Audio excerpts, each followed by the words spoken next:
Hello everyone, Airways kitchen में आप सभी का स्वागत है।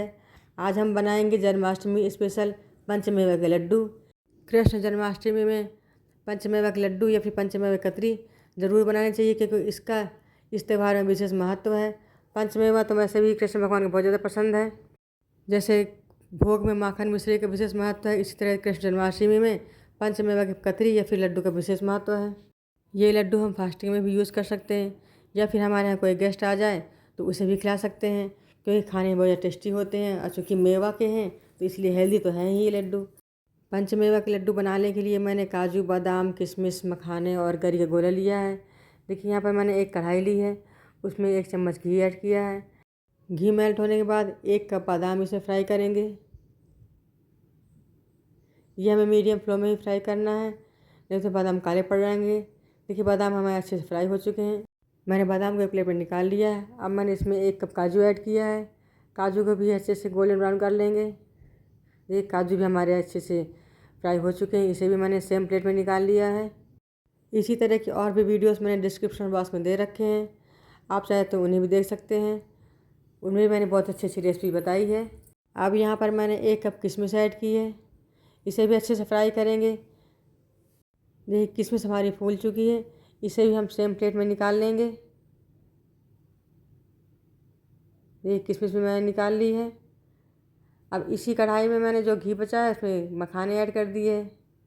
जिस कप से नाप के मैंने काजू बादाम लिए थे उसी कप से नाप के मैंने 3 कप मखाने लिए हैं। अगर आप चाहें तो जो आपके पास कटोरी हो उसी कटोरी को नाप के ले सकते हैं, इसी से अपना आप मेज़रमेंट बनाइए। ये क्रिस्पी भी हो गया है, टूट भी रहा है अच्छे से।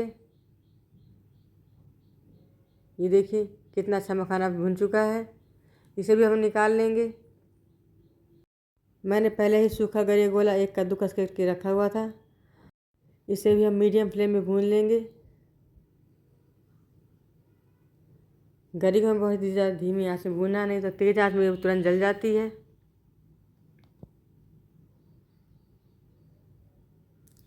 देखिए गरी हमारे अच्छे से भून चुकी है, इसे हम प्लेट में निकाल लेंगे। अब सेम कढ़ाई में मैंने 2 कप चीनी ऐड किया है।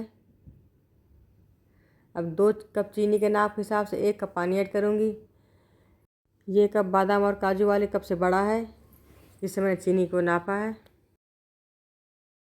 जब तक हमारी चाशनी पकेगी तो इसी बीच में हम जो हमारे ड्राई फ्रूट्स हमने भून के रखे हैं उन्हें पीस लेंगे।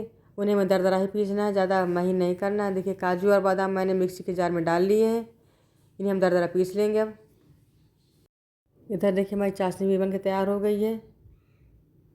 ये देखिए चाशनी तैयार हो चुकी है, इसमें एक तार बन रहा है। ये देखिए एक तार चाशनी बन गई है। अगर आप चाहें तो चाशनी में इलायची पाउडर या केवड़ा या फिर केसर के धागे डाल सकते हैं। मैंने मिक्सचर कंप्लीट होने के बाद इलायची पाउडर का यूज़ किया है।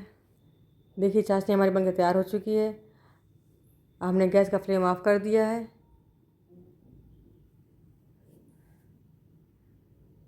और जो मैंने काजू और बादाम लिए थे वो भी हमारे देखिए दरदरा पिस गए हैं। अब हम मखानों को भी दरदरा पीस लेंगे। ज़्यादा महीन पाउडर हमें नहीं बनाना है, सिर्फ दरदरा ही रखना है इनको। देखिए मखाने भी हमारे दरदरे पिस चुके हैं। अब इसी चीनी में हम ऐड कर देंगे। गैस का फ्लेम हमने ऑफ़ कर दिया है। गैस का फ्लेम ऑफ होने पर ही हमें इसे मिक्स करना है। काजू, बादाम, किशमिश और भुने हुए मखाने और भुना हुआ गरी मैंने सभी इसमें ऐड कर दिया है। सभी चीज़ों को अच्छे से मिक्स कर लेंगे।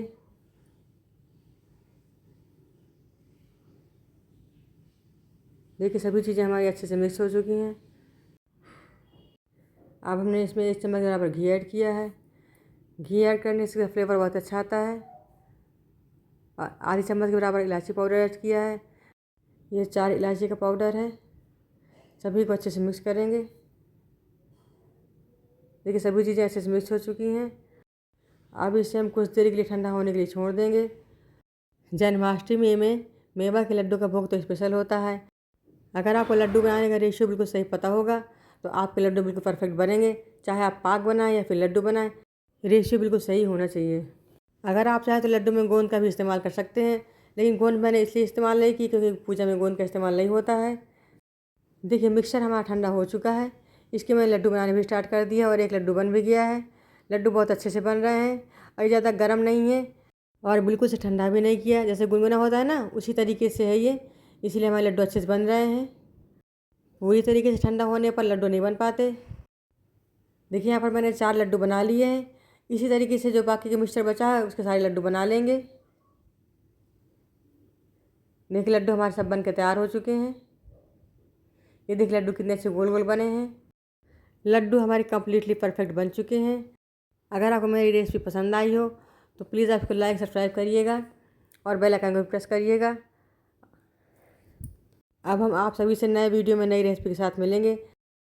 तब तक के लिए नमस्कार दोस्तों, टेक केयर।